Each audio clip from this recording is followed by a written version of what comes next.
wabarakatuh. Anak-anakku kelas 4, kembali lagi bersama Ibu Mega pada pembelajaran daring hari ini. Pada pertemuan kali ini, kita akan belajar bersama untuk melanjutkan kegiatan pembelajaran yang telah kita lakukan kemarin. Anak-anakku, seperti biasanya, sebelum kegiatan pembelajaran dimulai, marilah kita berdoa sesuai dengan keyakinan masing-masing.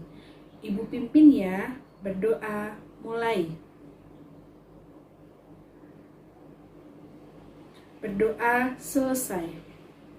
Nah, anak-anak, kegiatan pembelajaran kita hari ini yaitu tema 6, cita-citaku, subtema 3, giat berusaha meraih cita-cita, pembelajaran ke-1.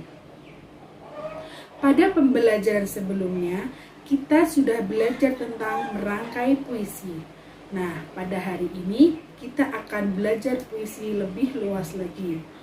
Pada pembelajaran kali ini, tujuan pembelajarannya yaitu kalian menuliskan informasi pada teks bacaan.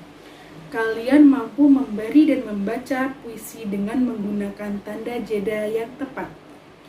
Kalian mampu menjelaskan pentingnya pelestarian alam. Dan kalian mampu membuat poster untuk mengetahui pentingnya pelestarian makhluk hidup. Nah, anak-anak, sekarang coba amati gambar di samping. Gambar tersebut menunjukkan kondisi sungai Pesanggerahan di Jakarta. Anak-anak, apa yang kalian lihat pada gambar tersebut?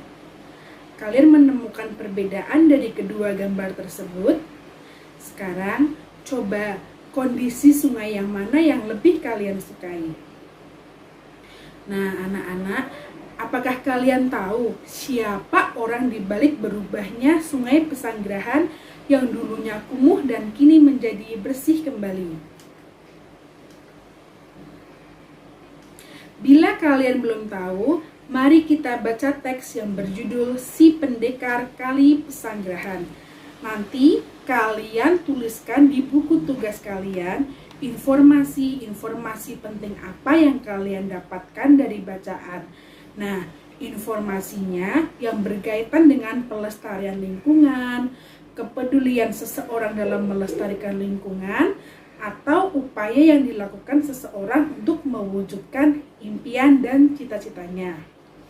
Nah, sekarang mari kita baca teks bacaannya.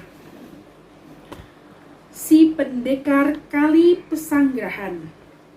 Keinginan untuk kembali melihat Kali Pesanggerahan di Jakarta yang bersih membuat Haji Khairuddin atau yang dikenal dengan Bang Idin berpetualang menyisiri bantaran sungai tersebut. Kali Pesanggerahan yang dulunya tempat ia bermain air bersama teman-temannya telah berubah menjadi kali yang kotor, penuh sampah, berwarna hitam dan bau. Dengan berbekal golok dan tekad yang besar, ia mulai menyusuri bantaran sungai itu untuk melihat tingkat kerusakannya.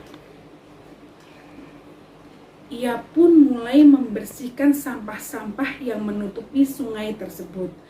Banyak anggota masyarakat yang menentangnya karena dianggap sebagai perusuh. Kegiatannya banyak terhalang justru oleh masyarakat sekitar sungai yang tidak memahami tujuan kegiatannya. Akan tetapi, ia tidak marah. Baginya, untuk menyadarkan orang lain tidak perlu membalasnya dengan kekerasan.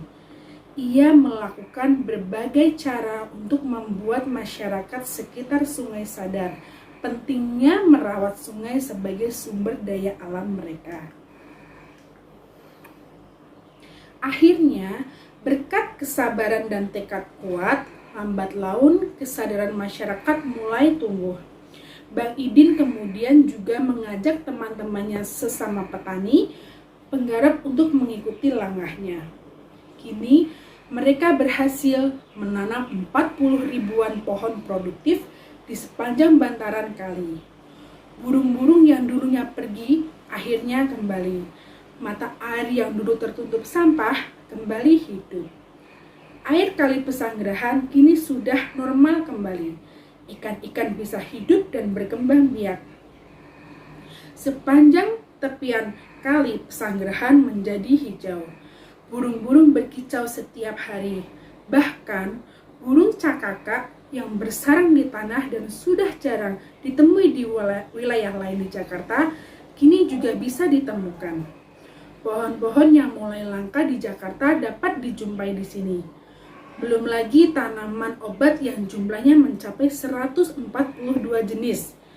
Di balik sikap kerasnya, pria kelahiran 13 April 1956 ini ingin membuktikan hanya orang yang benar-benar memahami alam yang dapat menyelamatkannya. Di tangan Bang Idin, Kali Pesanggerahan yang kotor dengan bantaran yang tak terurus berubah menjadi lahan produktif dan alami. Bagaimana anak-anak? Kalian sudah selesai membacanya? Nah, anak-anak, kalian tahu kan betapa gigihnya usaha Pak Idin dalam mewujudkan keinginan dan cita-citanya untuk membuat Kali Pesanggerahan menjadi lahan produktif dan alami. Ia berhasil menanam ribuan pohon di sepanjang bantaran sungai dan mata air yang tertutup sampah kini sudah mengalir kembali. Nah, anak-anakku, sekarang ada sebuah diagram untuk kalian isi sebagai tugas dan ditulis di buku tulis kalian ya. Halangan apa saja yang dialami Pak Idin, sikap apa yang dimiliki Pak Idin, dan usaha apa saja yang dilakukan oleh Pak Idin. Nah, setelah kalian mengisi diagram, coba kalian simpulkan usaha apa saja yang dilakukan Bang Idin untuk meraih cita-citanya. Baiklah anak-anak, sekarang kita lanjutkan pembelajaran selanjutnya ya. Nah, di sini ada sebuah puisi. Nah, sekarang coba kalian baca puisi tersebut yang berjudul Penjaga Alamku. Penjaga Alamku, karya D. Caritas. Kau tidak pernah lelah. Kau tidak pernah putus asa. Kau tidak pernah menyerah mencintai alam di mana kau dibesarkan. Angin dan badai adalah sahabatmu. Hujan dan panas adalah penolongmu. Air sungai adalah kehidupanmu. Alammu adalah ibumu.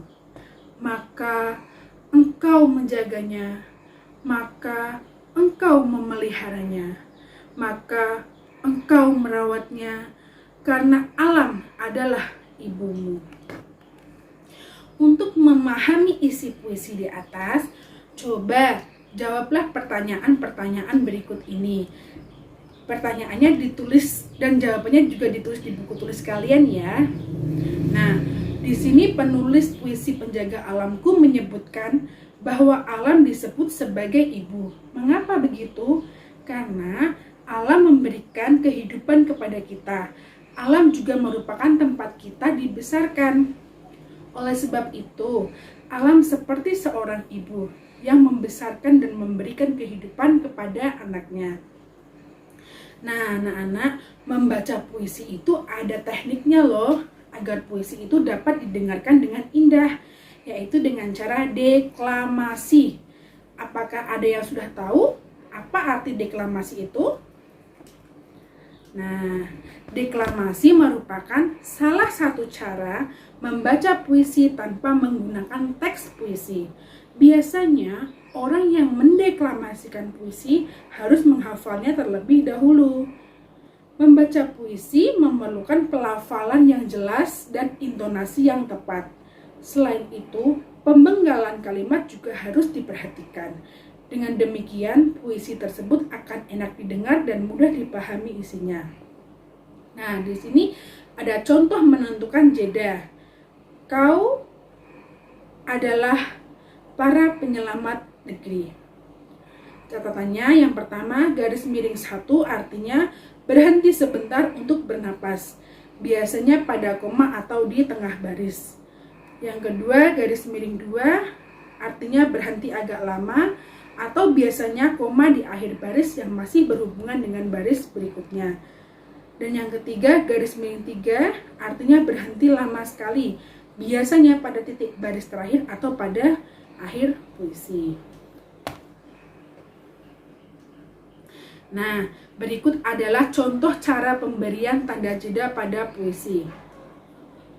Penjaga alamku. Kau tidak pernah lelah.